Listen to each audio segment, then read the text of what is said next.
Muito obrigada. Boa tarde a todo mundo, que prazer estar aqui. Para a gente começar a nossa conversa, antes eu queria saber quem já quis aqui que alguma coisa na sua realidade fosse diferente. Pode levantar a mão, por favor. Alguma coisa. E quem já teve ou sente que teve boas ideias para isso, para mudar essa realidade? Agora eu quero saber quem que sente que já realizou boas ideias para mudar essa realidade ou que realiza ideias para mudar a sua realidade. Difícil, né? É bastante difícil. E é difícil porque, às vezes, falta palpabilidade, falta que essas ideias possam ser concretas, sentíveis, né? Comunicadas de uma forma que a gente consiga ver como realizá-las no mundo.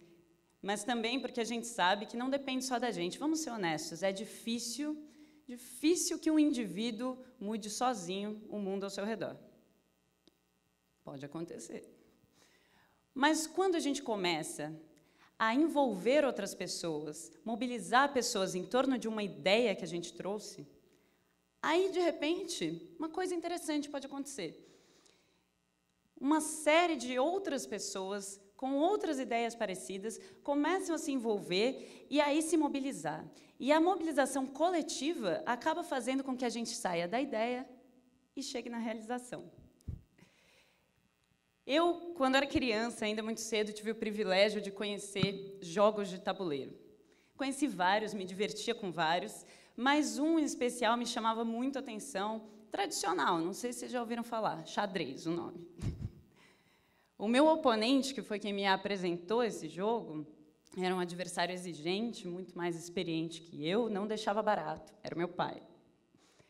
E eu gostava de jogar, queria jogar de novo, mesmo sabendo que a derrota era certa, partida após partida. Diferente dos outros jogos que eu conhecia, pelo menos até então, aquele jogo me mostrava que cada movimento que eu fizesse era decisivo.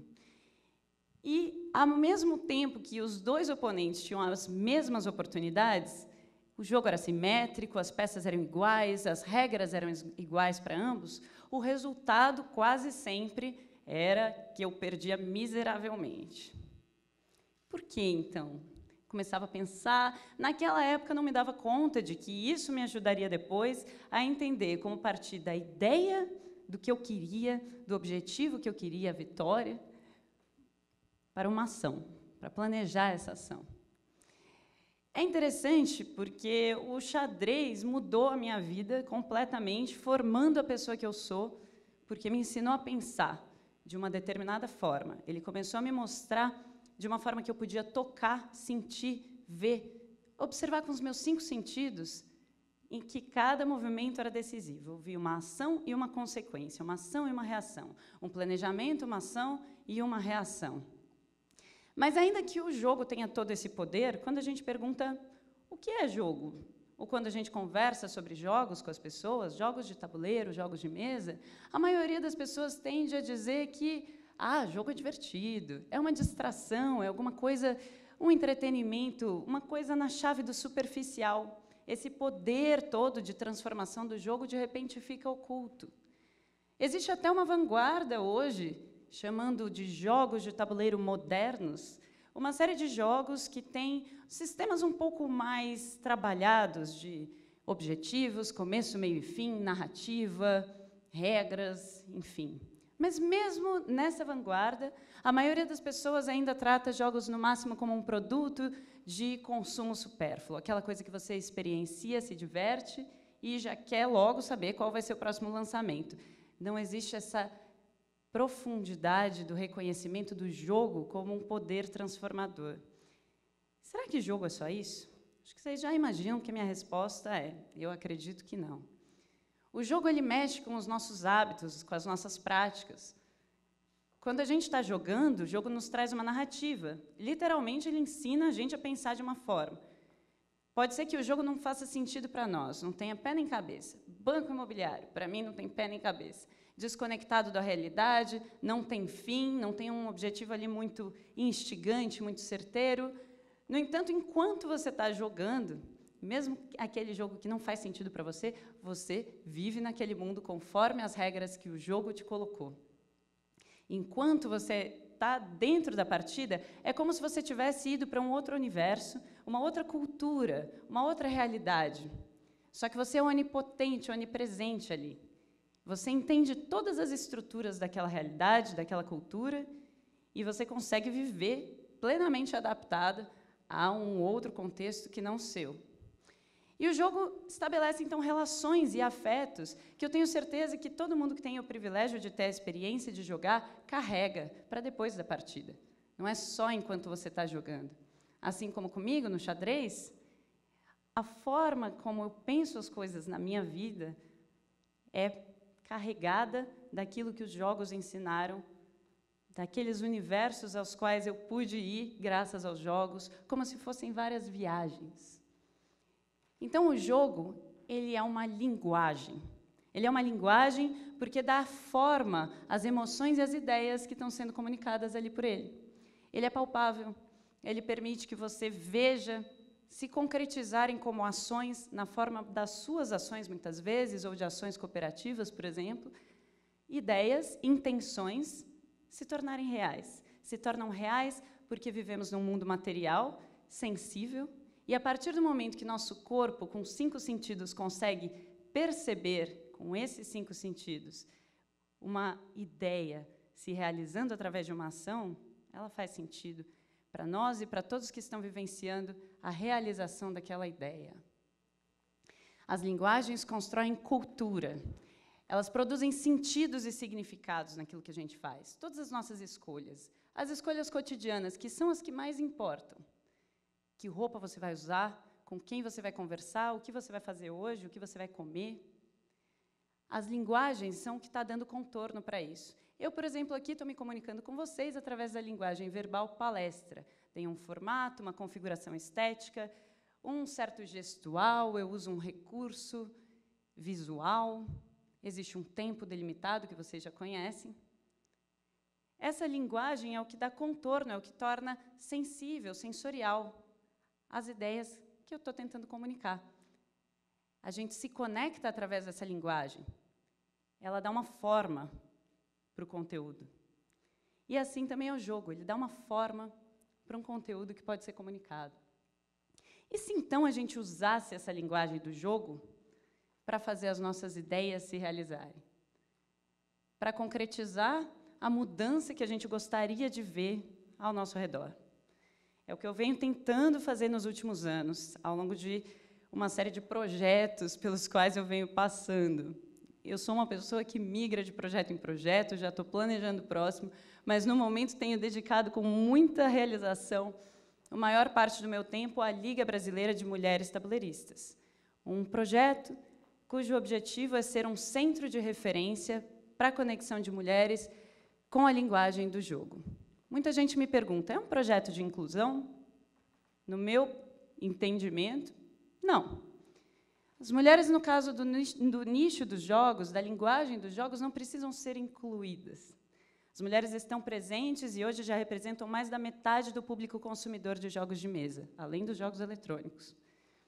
Existem mulheres em diversos cargos de liderança nas principais editoras de jogos do Brasil e do mundo. Mas as mulheres não são vistas como protagonistas. Nesse nicho, assim como em tantos outros da sociedade, as mulheres parecem estar ausentes, mas não estão. Aliás, em qualquer lugar em que as mulheres parecem estar ausentes, pense 2 vezes. Elas são mais da metade, nós somos mais da metade da população global. Então, é praticamente impossível, improvável, que nichos que percorrem toda a sociedade não tenham mulheres. O que acontece é que elas não estão visíveis, estão em posições que sustentam a posição daqueles que são vistos como protagonistas, com o cuidado emocional, criando os filhos, às vezes servindo café e limpando o ambiente para que esses protagonistas possam estar em evidência, mas elas estão ali.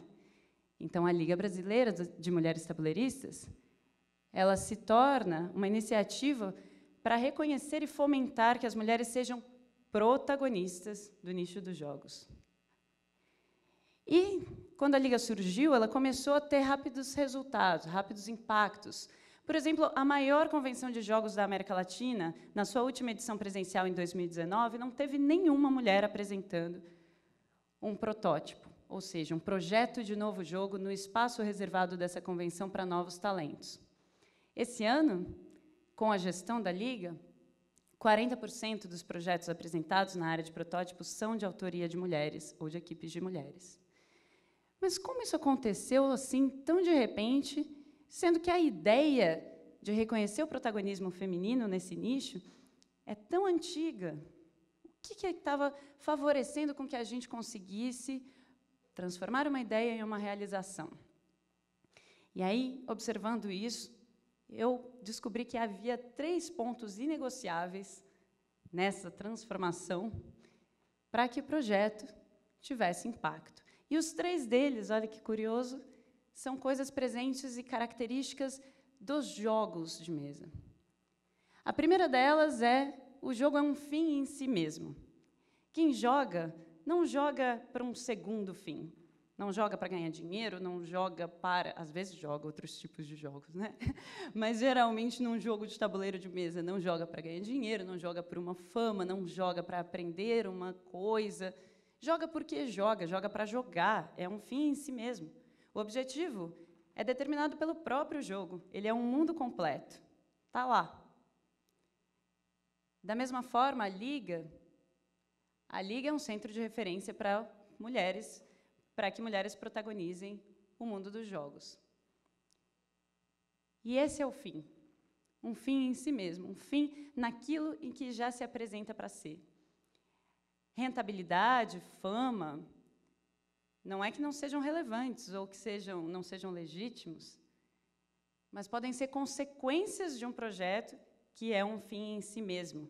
E, por ser um fim em si mesmo, ele é satisfatório, ele é sustentável. Porque basta que ele aconteça para se realizar. O projeto é a realização da ideia. A segunda característica é uma conexão como comunidade, não só com uma comunidade. O jogo, ele participa com os jogadores e as jogadoras da mesma comunidade que ele representa. Ele é um mundo completo. Quem está jogando está participando desse mundo e o jogo, portanto, está participando dessas relações. Da mesma forma, a Liga só tem membros que já se reconhecem como parte da comunidade tabuleirista, comunidade de pessoas que se interessam por jogos. Então, existe um senso de coletividade, porque, afinal de contas, um indivíduo dificilmente muda o mundo sozinho, mas é muito difícil que a gente esteja realmente sozinho, vivemos em sociedade. Então, esse reconhecimento de onde está a comunidade a qual você pertence e essa conexão como parte da comunidade é uma característica que pode ajudar a mobilizar as pessoas ao redor. E isso nos leva para a terceira característica inegociável para que esse projeto tenha esse impacto, que é quem entrega também recebe, também é quem recebe. Não existe uma distinção, um distanciamento entre mim, a organizadora, proponente do projeto, e o outro, o público-alvo que recebe.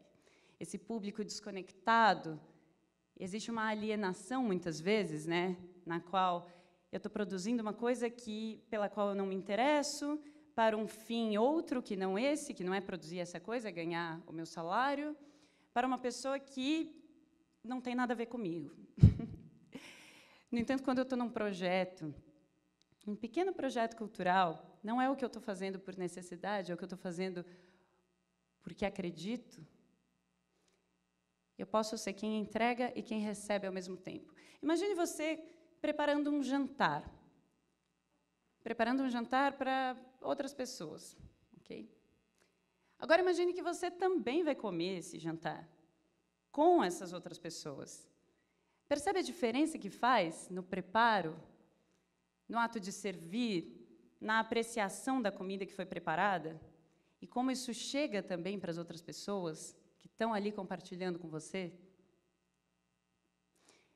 Quem entrega também a quem recebe é um ponto-chave. Eu costumo perguntar para as outras membros da Liga: o que você está fazendo aqui? Por que você está aqui? por que você está me ajudando? Por que você está nesse projeto?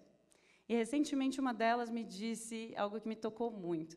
Ela respondeu objetivamente, porque eu quero, porque eu cansei de esperar uma mudança vir de fora, uma mudança no sentido de um mundo dos jogos que reconhecesse o protagonismo de mulheres. E, terceiro, porque é algo que eu faço por mim. Talvez a primeira coisa, é algo que eu faço para mim mesma.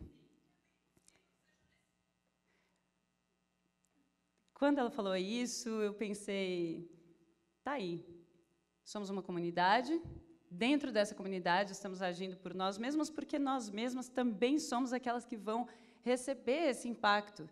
Nós nos vemos partilhando ali de uma realidade e de um propósito, de um objetivo comum. E é por isso que funciona. É algo que o jogo ensina como um mundo completo.